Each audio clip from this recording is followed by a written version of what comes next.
CM Revanth Reddy MLC ఎన్నికల ప్రచారంలో భాగంగా సీఎం రేవంత్ రెడ్డి సభలో తక్కువ జనం వచ్చారని ఎమ్మెల్సీ అభ్యర్థి జక్క జడ్సన్ అన్నారు. సిద్దిపేట జిల్లా కేంద్రంలోని ప్రెస్ క్లబ్ లో ఏర్పాటు చేసిన మీడియా సమావేశంలో జక్క జడ్సన్ మాట్లాడారు.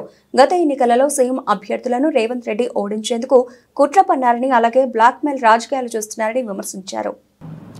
తెలంగాణ ముఖ్యమంత్రి రేవంత్ రెడ్డి గారు మొట్టమొదటిసారిగా ఒక ముఖ్యమంత్రి హోదాలా ఎమ్మెల్సీ ఎన్నికల ప్రచారంలో నిజామాబాద్, మంచిర్యాల, కరీంనగర్ 3 స్థలాలలో కూడా మరి ఎన్నికల్లో ప్రచారం నిర్వహించడం జరిగింది.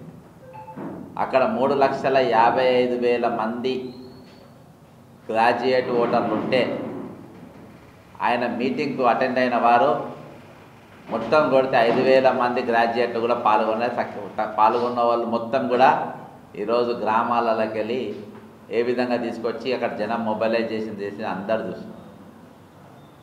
ఈరోజు ముఖ్యమంత్రి బాజాప్తా మరి నాకు ఇది ఓడిపోయినా నా సీటుకు బాధ లేదు అని అన్నప్పుడు, నా సీటుకు దోకా లేదు అని చెప్పినోడు అసలు ఎన్నికల ప్రచారానికి ఎందుకు రావాలి?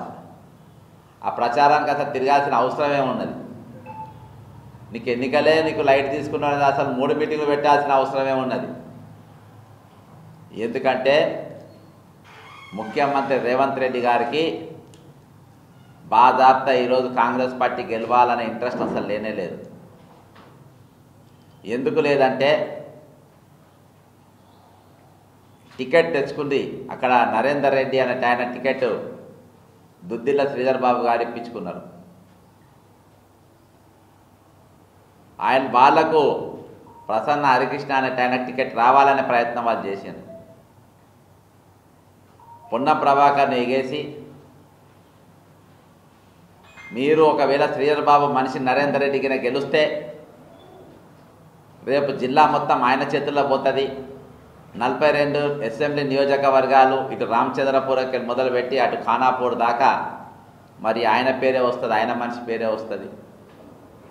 నేను ఉప ముఖ్యమంత్రి చేద్దామనుకుంటున్న పొన్నం ప్రభాకర్ గారు, మీరు ఉప ముఖ్యమంత్రి అయ్యే అవకాశాలు కోల్పోతారు. మీరు ఈరోజు కాంగ్రెస్ పార్టీ అభ్యర్థికి గెలిస్తే నువ్వు కనుమరుగైపోతావు రాజకీయంగా అని చెప్పి ఆయన నెగేసి ఈరోజు ప్రసన్న హరికృష్ణ అనే వ్యక్తిని నిలబెట్టారు.